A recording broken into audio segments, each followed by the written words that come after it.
Before we get into the video, I realized that I've got over 2 hours of footage for this deep dive, and that's going to be a lot of time to edit, and I don't have that much time to edit, given all the other stuff that I need to do prepare for Friday's stream, and also, this isn't something that anybody's going to want to sit through the entirety for. So we're going to split it up by create above and beyond chapters, probably lumping 1A in with 1 and 2A in with 2. And so we're going to have roughly 30-ish minute videos, which is pretty standard fare. And then after that, we're going to get into a Vault a day, probably like 3 weeks from when this releases. So I'm sorry for the delay. Please enjoy this video. I hope it helps you out if you're playing Create. On with the video.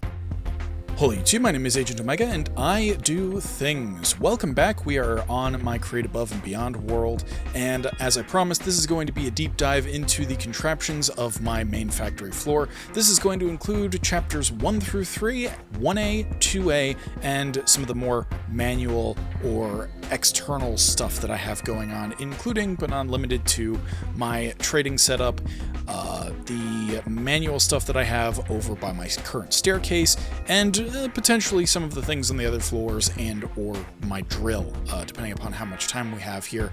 But if I have the presence of mind, or if I'm able to do this, we're going to have somewhere on the screen, probably the upper left, I'm guessing, I'm going to indicate what step we are on and what contraption I'm currently looking at, and we're just going to follow along the graph that I built out in, I think it's called GraphViz. I should have links to the program that I used, and potentially the files that I used to make this flowchart that basically lays out the entire factory.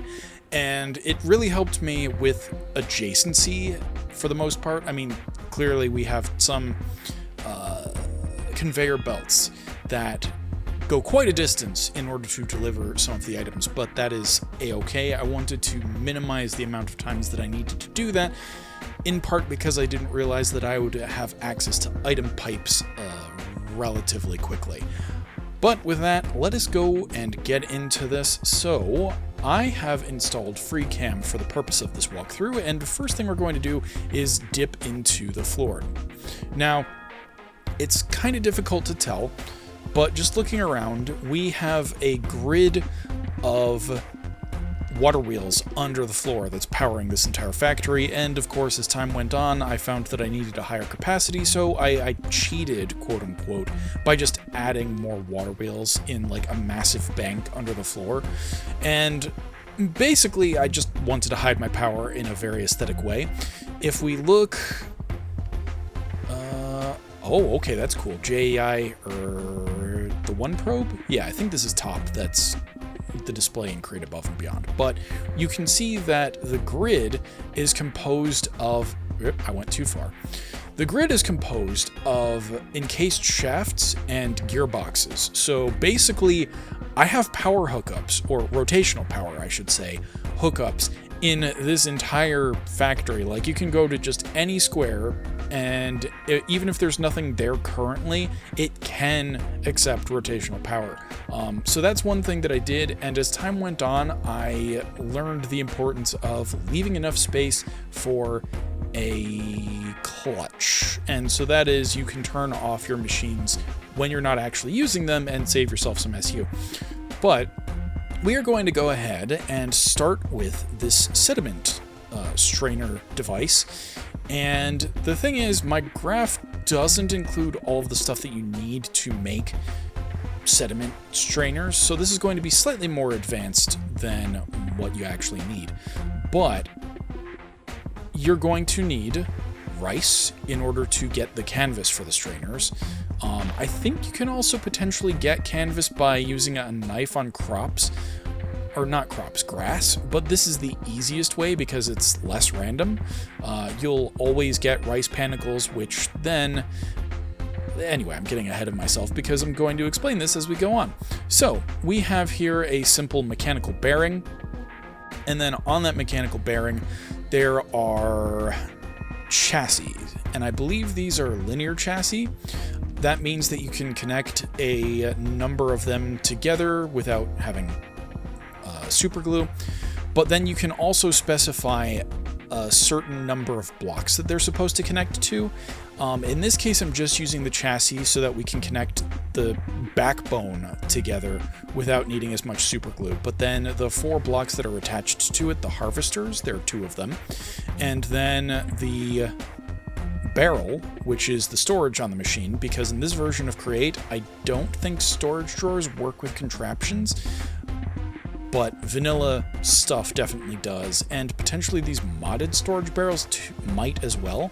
The thing is, I think they basically need to extend a specific inventory implementation in the Java code, and barrels for sure do that. And then we also have the item, or the portable storage interface. You need one on your contraption and one over here in order to connect your contraption to the outside world, basically.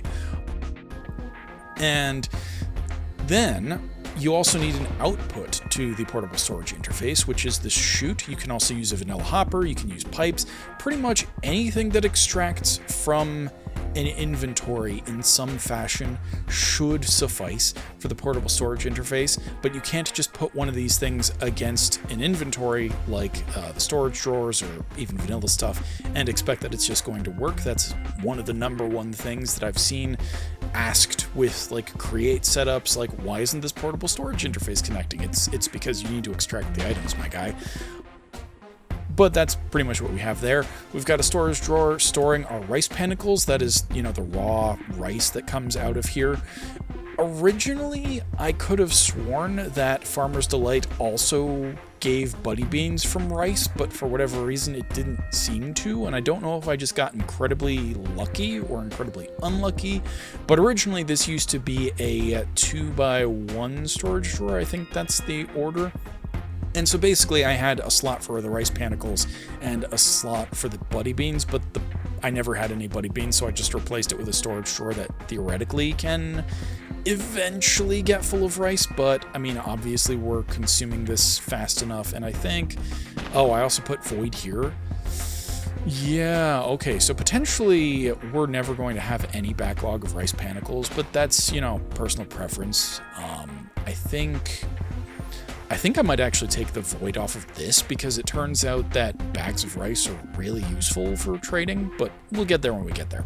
Anyway, so we have this millstone. Now the neat thing about millstones is that they can be connected from underneath using a shaft, or in this case, I'm trying to remember, did I use a chain drive or a gearbox?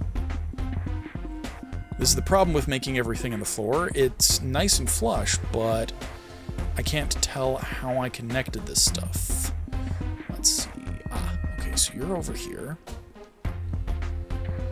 And I believe we have a vertical gearbox here. It's really hard to tell, but I think we have a vertical gearbox under this millstone. And once again, this is where I used to have a control on the clutch. I eventually, I think after putting in the void upgrades, decided that I really didn't need it, and I wanted the straw far more than I wanted the machine to turn off at any point in time, and rice is really slow.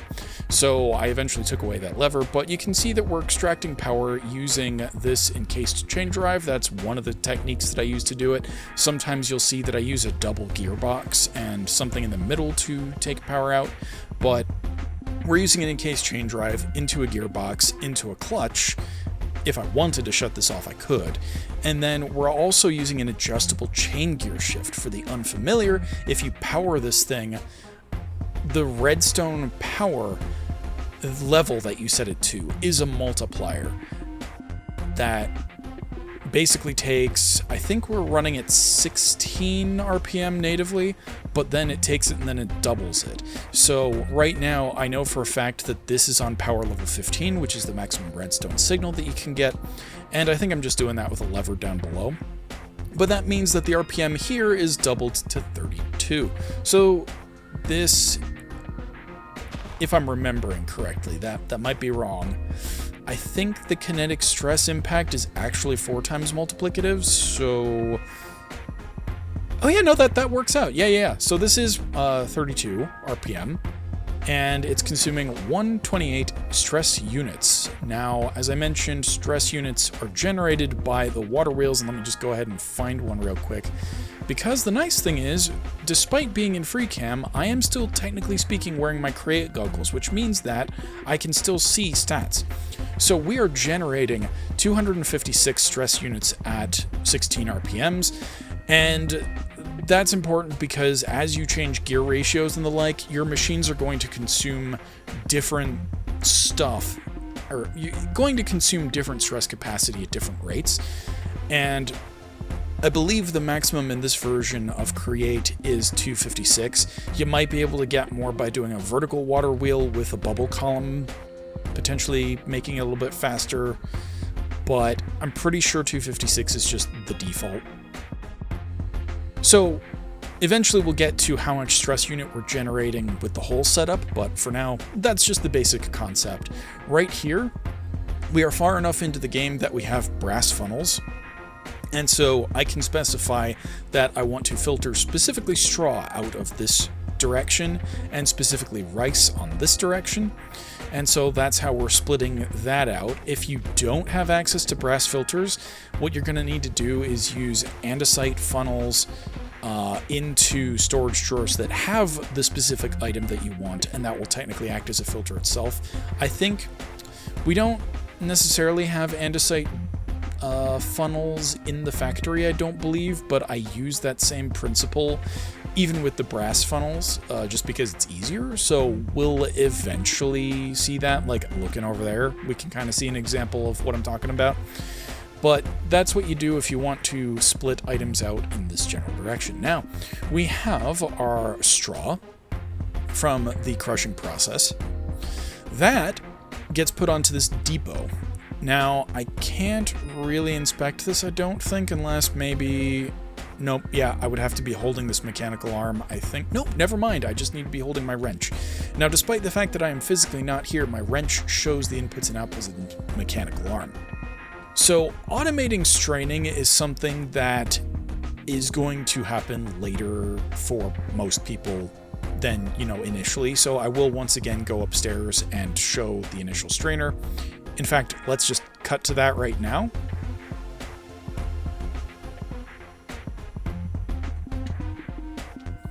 So this is my initial strainer.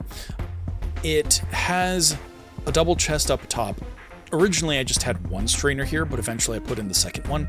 So we have a double chest up top to split out our, not filters, strainers, yes. So we had a double chest to split out the strainers equally. As you can see, it's kind of running out as I haven't been maintaining it. That's okay. But then they eventually split into the hoppers and go into the actual strainer base. Important thing about the strainer base is you need a block of water above it, and if you're doing this inside, then of course you're going to need to surround that block of water with trapdoors or some other block. I also think this potentially works with flowing water, don't quote me on that, but once you have your strainers in the bases, they will begin to filter, and you will receive 3 different types of sand and clay. Those each have a varying percentage, and this is what your very startermost straining setup is probably going to look like. Or, you might just have the one half of it with one chest, one hopper going in here. And that's even if you want to automate the straining process. You could totally just put a strainer in manually and just leave it at that, extract stuff manually too.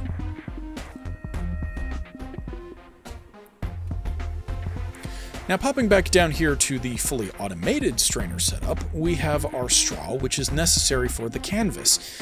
And I'm still holding my wrench, so we can see just out of the corner there that the mechanical arm has the depot that the straw is on selected as an input.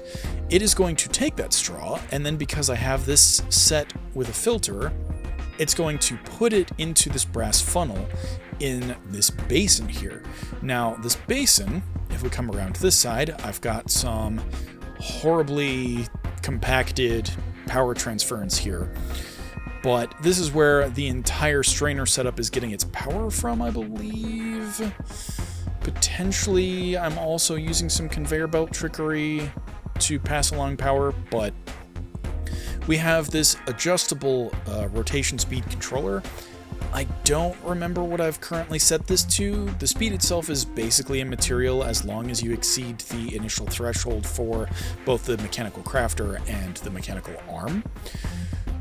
But basically, if this were to be on, it's not because of the stockpile switch, then the mechanical arm would take the straw, put it into the funnel. This press would be powered. And when you are placing a press above a basin, I believe you can just shift right click on the top of it and it will automatically place the press in the correct orientation facing towards the basin. You can use your wrench to rotate the mechanical press as necessary. And this is largely if you need your shaft to line up a particular way. And in this case, I did because the gearbox, and I'm getting long-winded. So that we have a filter of canvas on the basin, which means that the straw will just always compact into canvas. We also have a chute with a filter on it, filtering out the necessary canvas, because I believe chutes by themselves, like the default chutes, can pull any item put into a basin, regardless of if it's done processing or not. So I put this in just in case. And the chute, well, I won't be going into recipes because this is all included in JEI. You can look them up if you're playing this pack, or, you know, if you have anything that has the smart chute, you can probably just look it up in your pack. So we have the smart chute with the filter of the canvas on it, and it goes into the storage drawer, where I have another smart chute with specifically 3 canvases attached to it. Now it's 3 because the recipe for the strainer requires 3 canvases, and also it is a chute instead of a funnel because the chute detects that there is a depot down below and will stop trying to drop stuff in if the depot is already full. Whereas I believe a hopper will only place 1 item in the depot, and we don't want that. We want specifically 3. The other thing is, I believe a funnel. Yes, funnels do not detect that there is an inventory directly below and will just continue to drop. But anyway, once again, because we have the wrench out, you can see that that depot is another input, and we also have an input for sticks over here. There are 6 sticks on this input, and we'll talk about that in a little bit. But then the outputs are the back of this mechanical crafter. Now you can see that I've got this set up using the wrench so that the top row is sticks, the middle row is canvas, and the bottom row is once again sticks. So we have our mechanical arm set to round robin, and that means that it will place 3 sticks in the top, 3 sticks in the bottom, and 3 canvases in the middle. And were this running, it would then process those ingredients into the double chest up here, but of course we have the stockpile switch pointed at it and a redstone link down to here, so the device is off as long as I'm below or above, I want to say 25%. It might even be completely full versus completely empty. So if this empties out, and it probably won't while we're recording, this would toggle on and you'd start getting an infinite supply of...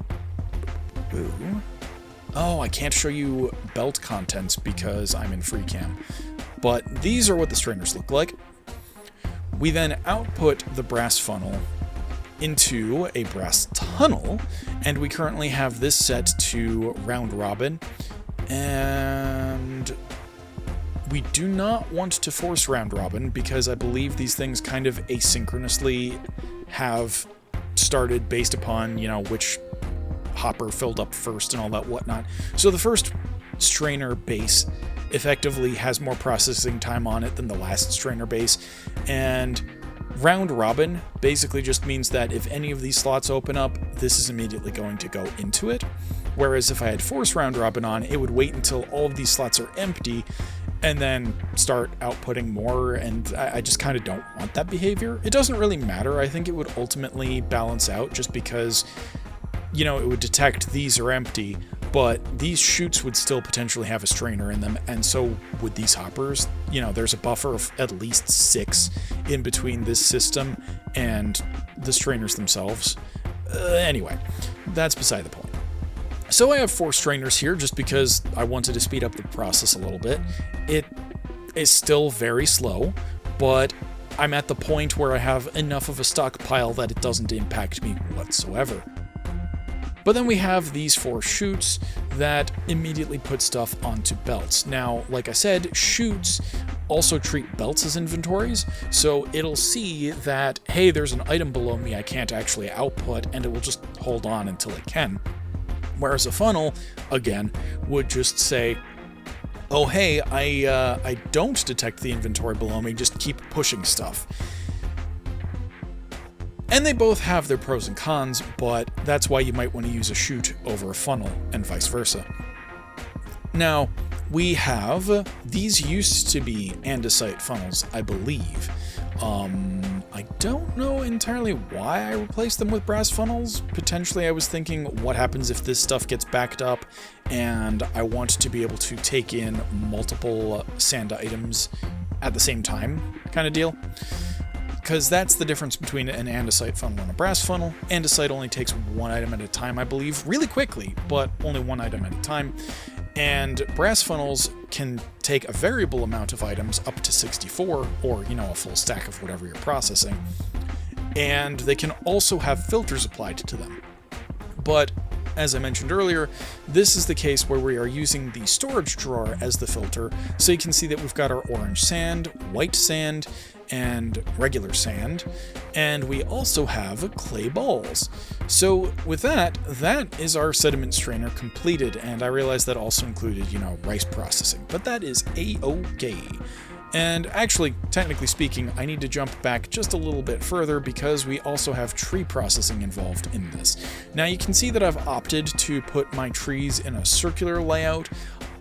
Circular contraptions are just kind of the easiest to compact, I feel like. You could do this with a gantry or any other linear type device like a piston or a minecart contraption, but I just felt like this was the easiest to put into kind of a 7x7 area. Yeah. And this, once again, is a mechanical bearing. We also have, we got a tree growing here, so we can see it in action.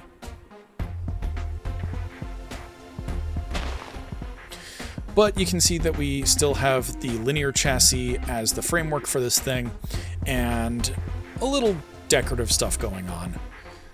We could have used another linear chassis in the corner here, I think, to potentially save on super glue, but that doesn't really matter. We also have these saw blades down below, and those naturally cut the trees, like that goes without saying. We have our barrel here, we have our portable storage interface again. And this time, we have a couple of deployers. Now, the machine, I can't really show you this because the machine is not stopped, but these deployers have a filter on them that says, take saplings and immediately put them into me, or that's how it will prefer things, inventory, slots, effectively. And so it'll immediately take any oak saplings that it harvests and try to put them into the deployers, which is how they get replanted when they get cut down. And there are a couple other things, like if you are on a server, you want to make sure that your FTB teams are set up so that allies can place blocks, and also that fake players can place blocks. Otherwise, this breaks horribly, as I found out fairly recently when I disabled allies being able to place blocks in my territory, but still allowing interactions. Again, I'm getting a little long-winded. But the point is, this thing is self-sustaining. We are, of course, once again, getting power here using the encased chain drive. And the nice thing about the encased chain drive, and I think we can see this if we go into the floor, is that you can rotate them 90 degrees and redirect the rotational power without using a gearbox. So that is potentially a way to save on gears. I mean, technically speaking, this is more iron costly, and I believe it... No, it uses shafts and iron nuggets and andesite casings. So it really depends on how you want to do things. I think it just looks a little bit nicer depending upon your use case. Anyway, once again, we are getting all of the oak products out here. I put the saplings first just because we don't really care about them as much. We don't even really need this as a buffer per se. I'm using it more as a get rid of the saplings because we don't need the storage chest. But then we have apples. These are more useful. Still put a void on it because I don't want it backing up the system. And of course our sticks. And over here we also have oak logs, which is used in a number of, well, actually just here in the factory, but sometimes I run over here to go get more logs for, you know, andesite casing or whatever I happen to need at the time. Now, I believe, yes, so this funnel is also outputting specifically 6 sticks, and that's just because 6 is the correct multiple for, once again, producing canvases. And although in my initial graph you can see that trees are a shared resource, I think. I'm just trying to find where I put them.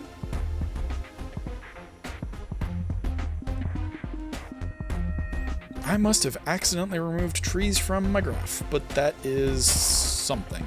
The point is, I end up using trees in a number of different places, and rather than try to funnel all of the materials and, you know, or not funnel, route them using conveyor belts or other components, I figured I'd go ahead and just rebuild tree farms. So I've got another tree farm over in that direction, and it's sometimes just easier to rebuild stuff that you have already built rather than try to reroute it, at least at the stage of the game I'm in. Eventually, I'm pretty sure I could make the modded ender chest, which does accept inputs and outputs, as well as, you know, I could use pipes, I could use potentially a portality portal to move items around.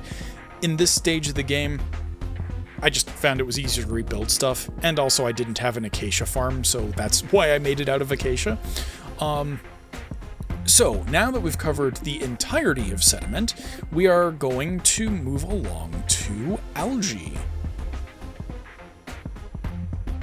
Now this is relatively straightforward. You can see that I've made a double-decker, more or less, and we just have some linear chassis up through the center again. We've got the harvesters to harvest our algae, and if we come all the way up to the top, you know, we've got our barrel and pourable storage interface, and basically one thing that you have to keep in mind is that, at least with the tree farm, when you are placing stuff in, your object is going to be stationary at first, so you won't be able to put crops where it starts off, but the moment it becomes a contraption, then you can plant stuff in that initial gap and be perfectly lossless space-wise. So that's also kind of a thing with kelp and the water. You can see that I put a top on my kelp contraption, and that's because fish were spawning in the base, and I don't know if we have any currently, but fish were spawning, and they were getting knocked out by the contraption, I think, and then they were suffocating and dying and getting into my conveyor belts, and that was really annoying. So I put a roof on. That solved all the problems. Now, we have our brass funnel output for the kelp again. Huh, that's interesting. I wonder if I'm out of radius of myself and can't actually see using one probe. No, it's back. Just for one reason, it's not accurately applying, but that's okay. So we have another brass funnel. I believe this is once again... No, this is set to forced split. And I kind of did that because stuff was getting ahead and, you know, basically screwing with ratios, but ultimately doesn't really matter. We also have our basins. They are set to Algal Blend as the filter, and I didn't mention this earlier, but basins, like a lot of stuff, you can put a filter on them and that will restrict the type of recipe that it is used to make. So we're not accidentally like remaking clay blocks, we're making Algal Blend, which requires both clay and algae. So over here, you can see that I've got my long conveyor belt of clay, and I've also got another buffer of storage here. So basically I have at least 64 stacks worth of clay, I believe, if I'm remembering that correctly. And then we have another splitter here, which is once again forced split. And so that ensures that all of these are constantly equivalently balanced between kelp and clay. And some really messy gear work here, but we are once again extracting power using these chain drives into a bunch of gearboxes, and they're doing different stuff. So this one is powering the conveyor belts up here. I am also taking conveyor power from some other places, I think, down that way, using chain gear shifts. It's one of my, not gear shifts, chain... Well, this is the part where I say it in post.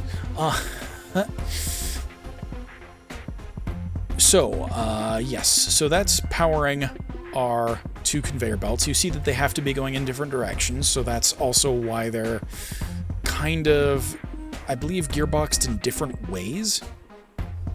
But then I'm also using this large cog to large cog mess of gears to get power out this way as well. In retrospect, I probably could have done it. No, actually, I couldn't have done it the way that I just thought of. Never mind me. But the point is, I'm getting power out this way, and we have another clutch to turn on or off our mixers. And the mixers have a specific minimum speed. Look that up based upon your mod pack. That may vary. But we have 3 mixers, and as you can see, the nice thing about mixers and other devices like the millstone over there, over here actually, is that they have their own gears built into them, so that, sure, this might be turning the opposite way, but it doesn't care about which rotation direction it's going, it just cares that it has rotational speed. So you can build some really nice compact stuff like this, and just transmit power through a line of the device that you are using. But anyway, once that gets mixed up, we have chutes that contain Algal Blend. I am taking advantage of the fact that normal chutes can go diagonally. So we have 3 chutes being condensed into 1 conveyor belt into our Algal Blend storage. So that is Algal Blend taken care of. So we move straight along to Algal Brick. And I came up with some nicer automation for this stuff as we get to my trade area, and I'll talk about that when we get back there. But for now, we have a couple of encased fans here and on the other side. I believe these rotational or variable rotation device thingy things are set to spin in different directions, and that is necessary because of the right hand rule. If you take your thumb and you point it in the direction you want the air to flow, that'll indicate which rotation direction your shaft has to be turning. So righty-tighty, lefty-loosey very much applies. But we have 2 lava pools blasting into the Algal Blend. I also found out that if you just put one of the fans on pull mode, you can pull the heat from the lava through and basically just save on a lava block. I didn't realize this at the time, so that's why I have 2 lava blocks. And eventually this just, this turns on when this chest gets low by the storage stockpile switch. And so then that will get blasted up into Algal Brick. And you'll notice that I've made the floor out of hellbark slab. That is because hellbark does not burn. I didn't want to take any risks because I have had parts of my base get set on fire by being too close to lava, and I solved that by using a string and just moving the lava further away from the rest of the wood. But here I'm not so sure. I think slabs this far away don't necessarily catch on fire. I'm not sure if slabs catch on fire at all, but I wasn't taking any chances. Whenever I have lava in here or just open flame, I opted to put in hellbark slabs instead. And this is the part where I take a drink. So we output our hellbark slabs. I mean, not hellbark slabs. We output our algal bricks. And you can see another technique, for those not familiar with Create, you can use conveyor belts on a diagonal. Now, you can only use conveyor belts on a vertical diagonal. You cannot do a horizontal diagonal. But that said, you can still do a lot of power transmission things like this, and it's very helpful. So we take our algal bricks, and those get put into a splitter here. And this is the part where we take a jump down below to our andesite production. Now, I am going to go over both methods of andesite production, starting with my original one. If I have the wherewithal, this is based on a simple design that I got off of YouTube, so I'm going to link that below. Credit to the creator. So this is a design based upon that design, and it's really simple. We have a repeater clock here, and a lever to turn this thing on or off. So when this is on, redstone pulse comes out of, or no, when this is off, the lever that is, this torch turns on, it sends a pulse out the back, and because the delay is on 4 ticks, it'll be a while before this cobblestone block gets powered, turning the torch back off. But this is a simple torch clock, or torch repeater clock. Repeater torch clock? Look that up. That powers this piston, which is also what powers this generator. Now, in Create Above and Beyond, if you put a lava cobblestone generator directly above bedrock, it produces 1 of 4 bricks, which is to say, or 1 of 4 cobblestones, which is to say diorite, andesite, granite, and gabbro, I believe. And so that's what we have in this storage drawer here. I used a 4x4 storage drawer. Initially, I had a double chest, I think, but the 4x4 storage drawer is just, or the 2x2 storage drawer is just better. Makes it easier to find. You can upgrade the storage in place. It's just 1 block. And ultimately, it's easier to do things like put a hopper below your mechanical drill and pump stuff into your storage drawer. Now here we have just a basic water wheel setup, independent of my base above, and we've used some doubling on the cog wheels to get this rotation up to 64, because once again we've got the adjustable chain drive here. And so that means that this is rotating at 64 RPM, which means it consumes 256 stress units, which, as you may recall, is exactly the amount of stress units that 1 water wheel produces. So this is the balance between speed and power capacity. And so that's my initial setup for that. If we come over this way, we have a CB multi-part timer block doing the clock component of my generator. And this time I also have, I think 2 water wheels powering this device. And that means that we can get the speed up to, I want to say 128 RPM, but this is actually overkill in certain cobblestone farms, because if we were breaking this directly where the cobblestone is forming, that has a tendency to launch the cobblestone into the air, and we'll go over that when we get to some of the cobblestone generators in the factory above. But it's the same principle. I've just changed the orientation of the drill. You can also see that we've got a fast conveyor belt down below that is taking the items into our storage drawer here, which is acting as a combination of filter and also void for the other 3 components that we don't need in the factory. And as I mentioned before, we have a brass belt funnel that's just taking out andesite and releasing specifically 64. If this, or not 64, 16, sorry, that's still one of, the nice powers of 2, and so that's why I'm doing that instead of just outputting, a specific number. If you use a brass belt, or if you use a brass funnel as an output, it will output any number of item between 1 and maximum stack size.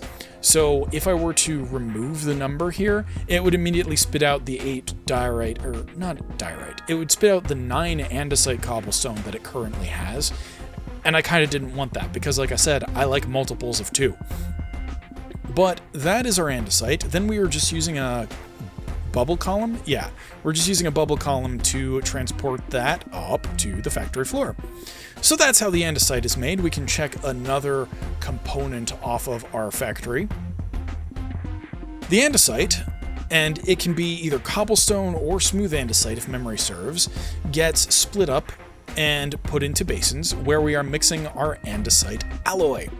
And that's just how that's done in this particular pack. I believe that might be a custom recipe using Cube.js, so once again, please check your pack for how you're making andesite alloy. Do not follow this specific recipe unless you're in Create Above and Beyond. Once again, we have another remote redstone link connected to a stockpile switch on the chest over here, and so that's automatically turning on and off this as necessary. But we also have a buffer storage drawer of andesite alloy here that I routinely take from. And that is what goes into the last phase of first chapter, Kinetic Mechanisms. And I don't think there are any more dependencies along the way, so you can see that out of the tree farm we're getting our oak logs.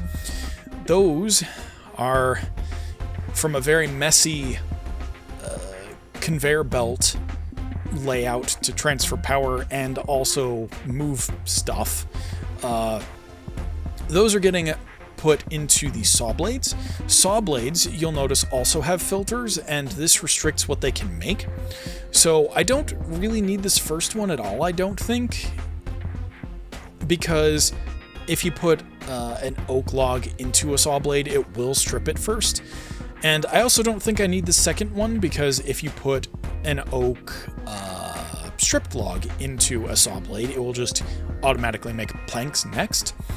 But then this third one is important, because if you don't put in the slab in your saw blade, it will just make a random oak piece of furniture. That could be stairs, slabs. I think those are the only examples I can think of right this second, but there might be something else that I've missed. And so that's why you put the slab in your filter.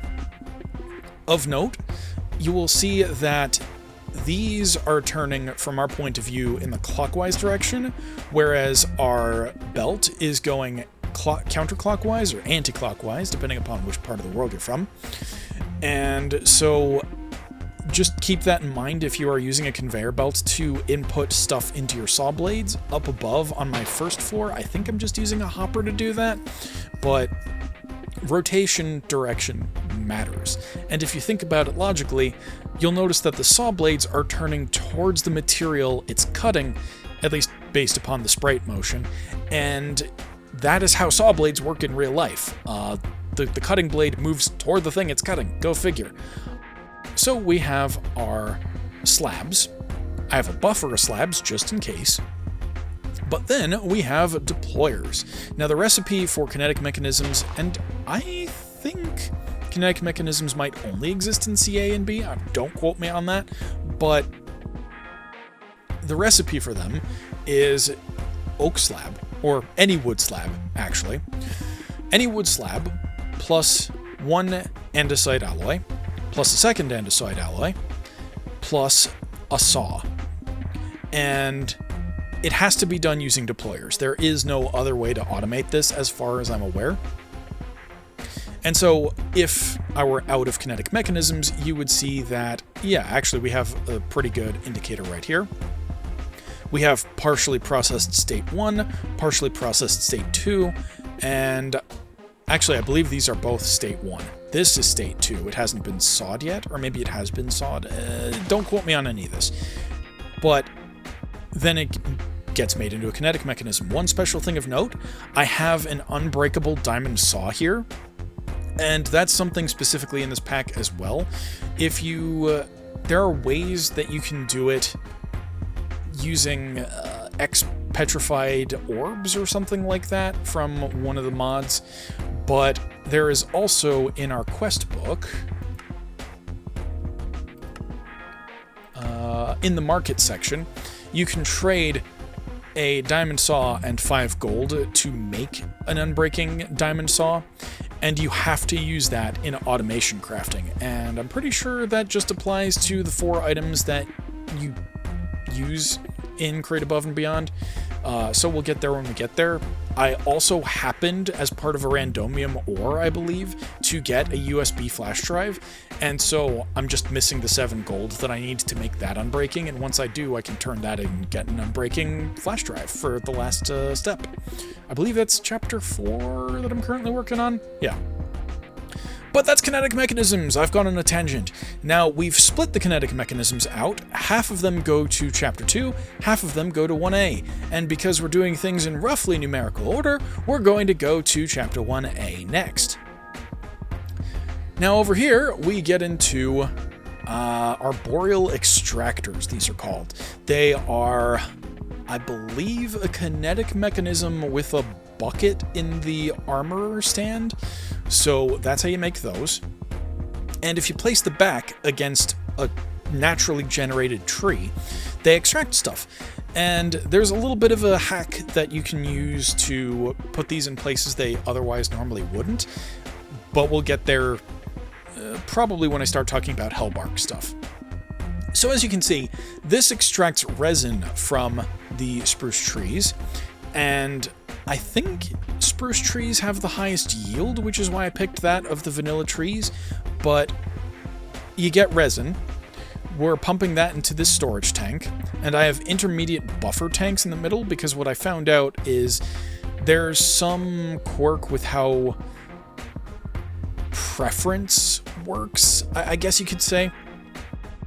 So what was happening is that this tank would always pull from the closest resin arboreal extractors first, and then that means that these back ones got full up but never really extracted, or they were the slowest to. So by putting these fluid containers, these tanks, in the way of that, these can pump directly into these fluid tanks, and then because it has the same distance as these back containers, I believe that means that this can also be a preferred source when this is pulling and this gets empty. So effectively we're maximizing the use of the 3 trees that we have. This did require getting a bit of a backlog in place because resin generation is really slow. I think you would need a lot more of these if we were actively consuming resin. But that's how you do resin extraction. Moving right along, the next step is pressing rubber. You can see that we've got 2 basins. We've got our pipes immediately putting the fluids directly into the basin. And we've also got the recipe filter on. I don't know if that was entirely necessary. I think it was, because potentially what could happen is you could get a rubber, like a raw rubber, in there and potentially start compacting it into blocks. And that's not what we want. But you can see that we've got our raw rubber coming out into a storage drawer, and then we cook them in a very similar setup to the andesite, or not the andesite, the Algal Bricks? Yes, the Algal Bricks. So I'm not really going to go over that again. If you need clarification about how this exactly works after, the first explanation, then, please let me know, and I will try to delve even deeper into these contraptions that I already am. Sometimes it's one of those things where just because I understand it does not mean I know how to explain it well, and if anybody has questions, please put them in the comments section, and I will clarify to the best of my abilities. Anyway, so we get our rubber out, and we've got a mechanical arm going into, once again, 3 brass funnels. And you can see that for every 2 rubber, we also need a kinetic mechanism, which is why we've got this depot over here. I don't think... Oh, yeah, no, okay. So, once again, we have the lava, which is why we've got the hellbark floor. And it wasn't necessary to extend it this far out. I just kind of did it because it looked weird if... Let me try and zoom in on... Oh, There we go. So if we zoom in on the journey map in the upper right-hand corner there, you can see that the grid would look just a little bit strange if half of the thing was hellbark and the other half was oak. So just for uniformity, that's why I did that. But our mechanical crafter, as you can see, we've got the two pointed towards the center, and then the center is pointed up to our storage drawer. Now, that's a thing I forgot to mention about mechanical crafters before. These do have their own directionality. You can use the wrench to rotate where a given cell is pointed, and we're going to get into that, especially around Chapter 3. And so we're going to get into that, especially around Chapter 3, where there are some neat quirks about intentionally pointing these in directions other than at each other, if that makes any sense whatsoever. But that is Sealed Mechanisms, which is Chapter 1A, and a lot of copper stuff that, well, yeah, you can see that I've been using. This has been Chapters 1 and 1A of the Create Above and Beyond Starter Base Tour. Chapters 2 and 2A will release on Saturday, July 6th. If you're new to the channel, please consider liking, subscribing, and clicking that bell to be notified. As always, I'm looking forward to your feedback or questions in the comments below. With that, I will catch you on the flip side. Thanks for watching, everybody.